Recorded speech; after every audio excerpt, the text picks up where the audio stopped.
I just realized it's the first day of summer. It's the perfect day to talk about ice cream.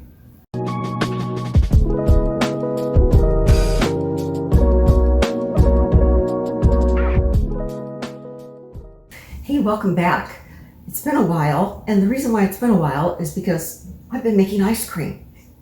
This is the new Ninja Creami, and as you know, I don't review anything until I've tried it out, and I want to make sure that what I tell you is really what I have found, that I'm not jumping on a bandwagon with everybody else. So for the past month, I've been making ice cream in the Ninja Creami, and I've probably made, 15 to 18 different tubs of ice cream.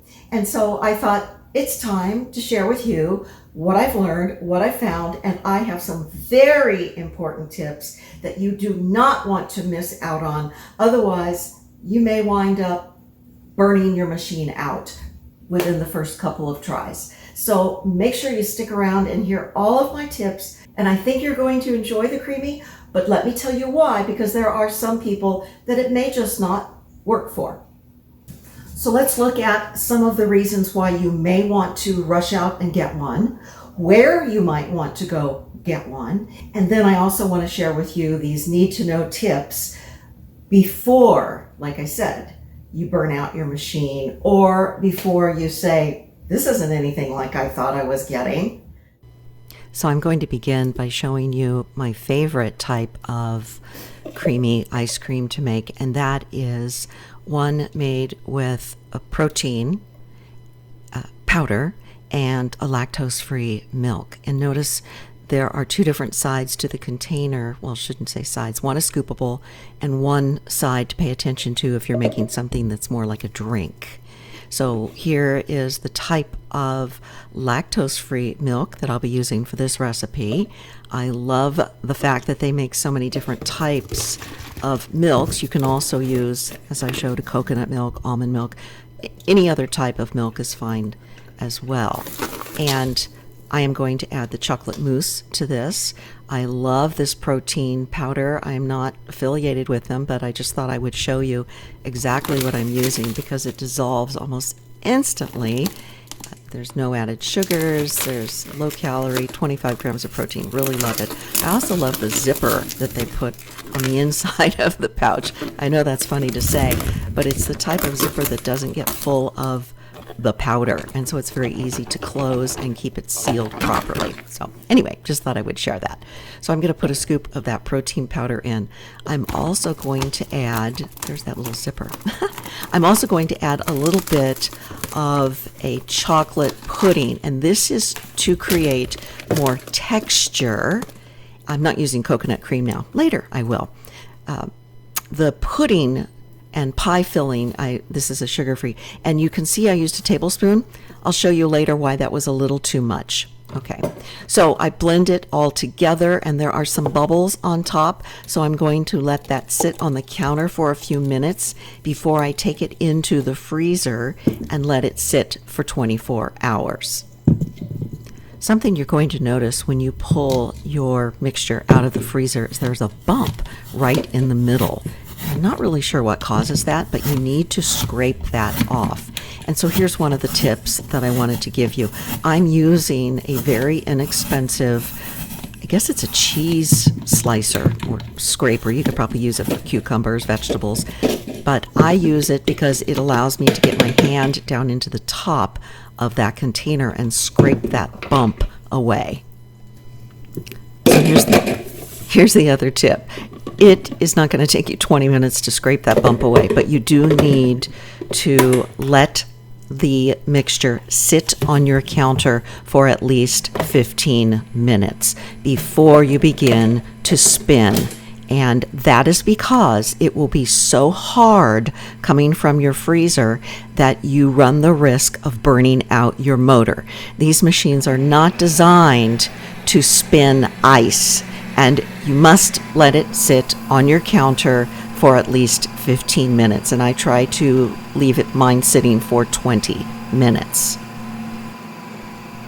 So I was trying to get the camera in there so that you could see and hear what it looks like as it's spinning. It's going to get a little quiet once the blades get all the way down to the bottom, but then you'll still hear the motor running because it goes back up to the top. It retracts.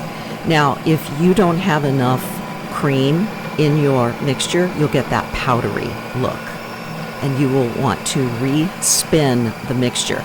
And this is normal. It just depends on the recipe you're using. You can see a little blob of the ice cream. When I was trying to scrape it down for the respin, I didn't clean the top and it just plopped over to the side. But it almost looks like sand. After the respin, you should have better texture on the, whether you're using a spatula like I am or a scooper. And this mixture is a little sticky, and I'll tell you why. I think I used too much of the pudding mixture, because remember, that creates a viscosity or a texture for your ice cream, and although I can scoop it, it was just a little bit sticky and hard to work with. And so I just wanted to show you the differences. So this is just one particular recipe where I did add the pudding mix, and it tastes really good. But there are things that you'll notice depending on what you're making, the actual recipe that you use. Now look, here's another tip. This is a Chinese soup spoon, and I use that to press down the ice cream that I am not going to eat and put back in the freezer so that I can spin it again and give it a chance to be nice and fluffy and a perfect texture for the next time I eat it. I can't eat an entire container in one sitting, but it's important that you make it flat so that the next time you go to spin it, it's easy to spin. That spoon is such a great tool, and they're just, a couple bucks. So get yourself one of those little flat-bottomed spoons. Something else worth mentioning at this point is that in contrast to having a texture that's too powdery, you may take a bite of your ice cream and feel a film on the roof of your mouth, and that has to do with too much cream or an addition of more rich ingredients. Okay, let's look at the coconut ice cream I made using the coconut protein powder.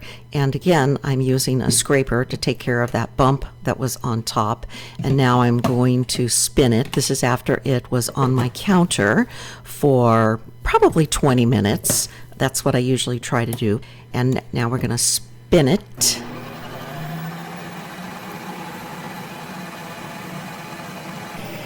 If you enjoy adding things to your ice cream when you go either out for frozen yogurt or to the ice cream place and you have them add, you can do that with the Ninja Creami as well. Now this one is quite soft, and it would be very easy for me just to take my little tool there and dig a hole into the middle, but my son made me a special tool, and it's really a handy tool when the ice cream is firmer, but it drills a little hole down in the middle so that you can add your mix-ins, and I'll show you how I do that. So I'm using a sugar-free made with stevia chocolate chip just to add to my coconut cream protein ice cream, and I did use a lactose free. So there's that little tool that he made me, and it just goes right down the middle and it creates a look that's sort of like a donut, and then you can sprinkle in whatever add-ins, whether they're cookie crumbles or little pieces of chocolate or candy. Now if you want to use fruit,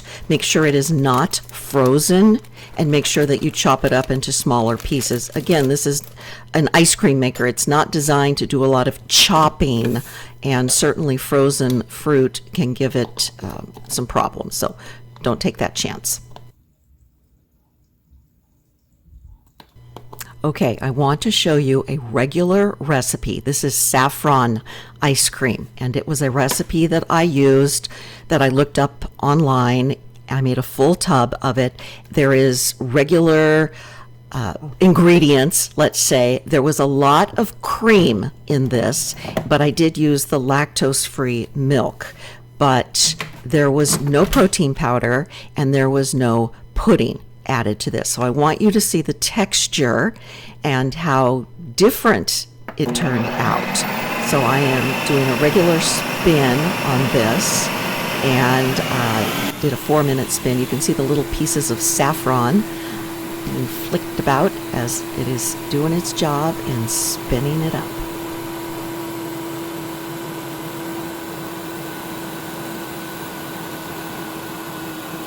I can already tell this is going to be different because look, there's nothing on the blades, and it is a perfect spin. Some of that has to do with how much cream was in the mixture, but look at that. It is perfectly scoopable. It's soft, but it is a really nice texture. So just things to look for. It all depends on the recipe you are using and what ingredients as to how smooth, how dense it is as far as scooping, how soft. And again, I did leave this on the counter for about 20 minutes before I even started to scoop it. I probably could have scooped it at 10 or 15 minutes. But stick around to the end of the video where I show you something that I forgot about and left on the counter for a half an hour. That made a big difference. So you can see there's a lot of different things you can do with the Creami ice cream maker, not just ice cream. And you can make it sugar-free. You can add protein powder. There are so many different ways that you can make healthy ice cream. So I hope you've enjoyed hearing about the tips that I have. And if you have not purchased one yet, you might think about this being the big addition to your summer. So thanks for joining me. Thumbs up if you liked it. Share it if someone's thinking about getting the Ninja ice cream maker. And I'll see you next time. Take care. Bye.